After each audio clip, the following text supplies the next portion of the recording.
সকালের প্রথম আলোটা ঠিক যেমন একটা নতুন সুযোগ নিয়ে আসে, তেমনি এক ছোট্ট কাজ, মাত্র 30 সেকেন্ডের একটি প্রার্থনা তোমার পুরো দিনটাকে বদলে দিতে পারে।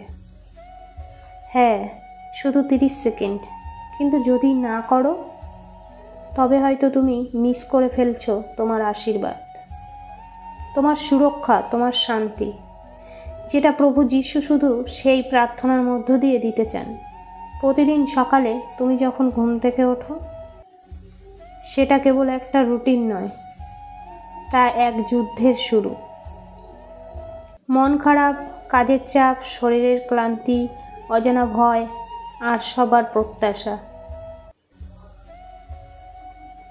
কিন্তু যদি দিনটা শুরু হয় প্রভু যীশুর নামে, তবে তোমার সেই যুদ্ধটা হয় জয়ী হওয়ার যুদ্ধ।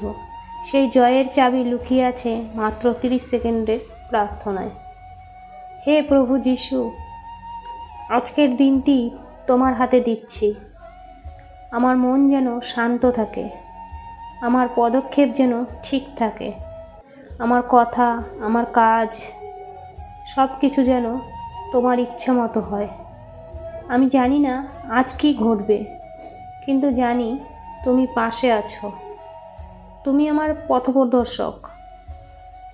আজকের প্রতিটি মিনিট যেন তোমার আশীর্বাদে ভরে থাকে। এই প্রার্থনায় আমি তোমার সঙ্গে দিন শুরু করছি। আমিন। বন্ধু, এই প্রার্থনার শব্দগুলো ছোট, কিন্তু এর ক্ষমতা বিশাল। এটা শুধু কথার খেলা না, এটা আত্মার সংযোগ, যেখানে তুমি যিশুর সঙ্গে সকালটা শুরু করো। তুমি দেখবে দিনটা আর আগের মতো অশান্ত মনে হবে না। ছোট ছোট জিনিসেও তোমার মনে শান্তি আসবে। হঠাৎ বিপদেও তুমি ভয় পাবে না, কারণ তোমার দিনটা শুরু হয়েছিল যিশুর নামে। অনেকেই এই প্রার্থনাটা নিয়ম করে সকালে করেন।